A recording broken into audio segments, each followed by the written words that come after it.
नमस्कार दोस्तों, आप देख रहे हैं संविधान फॉर एवरीवन और आज हम बात करेंगे भारतीय संविधान के अनुच्छेद 4 यानी आर्टिकल 4 के बारे में। दोस्तों, क्या आपने कभी सोचा है भारत में नए राज्य कैसे बनते हैं, किसी राज्य की सीमा कैसे बदली जाती है और संविधान में इन बदलावों को कैसे शामिल किया जाता है? इन सभी सवालों का जवाब मिलता है आर्टिकल 4 में। तो वीडियो को अंत तक जरूर देखिए क्योंकि आज हम आर्टिकल 4 को बहुत ही आसान भाषा में पूरी डिटेल के साथ समझेंगे। आर्टिकल 4 क्या कहता है?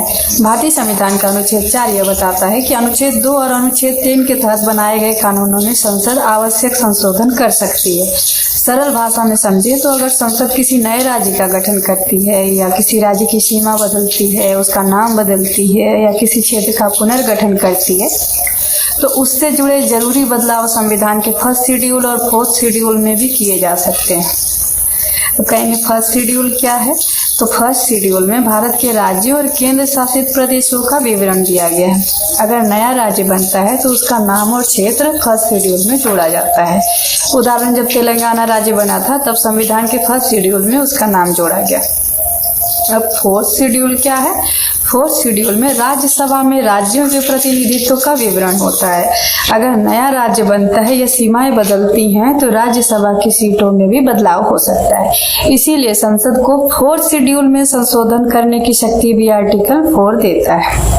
सबसे महत्वपूर्ण बात, आर्टिकल 4 की सबसे खास बात यह है कि इसके तहत किए गए बदलावों को संविधान संशोधन यानी कॉन्स्टिट्यूशनल अमेंडमेंट नहीं माना जाता। मतलब इन बदलावों के लिए आर्टिकल 368 वाली कठिन प्रक्रिया अपनाने की जरूरत नहीं पड़ती है। संसद साधारण बहुमत यानी सिंपल मेजोरिटी से ही यह कानून पास कर सकती है। यही कारण है कि नए राज्यों के गठन की प्रक्रिया अपेक्षाकृत आसान हो जाती है। आर्टिकल 2, 3 और 4 का संबंध, अब इसे एक क्रम में समझते हैं। आर्टिकल 2 नए राज्यों को भारत में शामिल करने की शक्ति देता है। आर्टिकल 3 नए राज्यों का गठन, सीमा और नाम में बदलाव की शक्ति देता है। आर्टिकल 4 इन बदलावों को संविधान की अनुसूचियों में लागू करने की शक्ति देता है।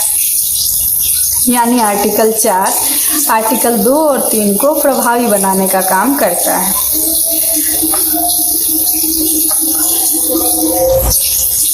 मान लीजिए संसद कोई नया राज्य बनाती है तो इसमें 3 काम होंगे। नए राज्य का नाम जोड़ा जाएगा, उसकी सीमा तय होगी, राज्यसभा में सीटों का बंटवारा बदलेगा।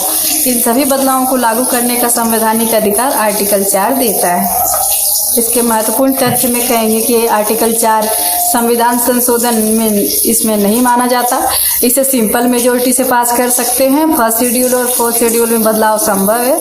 यह आर्टिकल 2 और आर्टिकल 3 से जुड़ा हुआ है और नए राज्यों के गठन में इसका महत्वपूर्ण योगदान है। तो दोस्तों, आज हमने समझा कि आर्टिकल 4 भारतीय संविधान का एक महत्वपूर्ण अनुच्छेद है जो नए राज्यों के गठन और संविधान की अनुसूचियों में आवश्यक बदलाव करने की शक्ति देता है। और सबसे महत्वपूर्ण बात, इसके तहत किए गए बदलाव संविधान संशोधन नहीं माने जाते। अगर आपको ये वीडियो पसंद आया हो तो वीडियो को लाइक करें, शेयर करें और चैनल संविधान फॉर एवरीवन को सब्सक्राइब जरूर करें। कमेंट करके बताइए अगला वीडियो किस अनुच्छेद पे चाहिए। धन्यवाद। जय हिंद।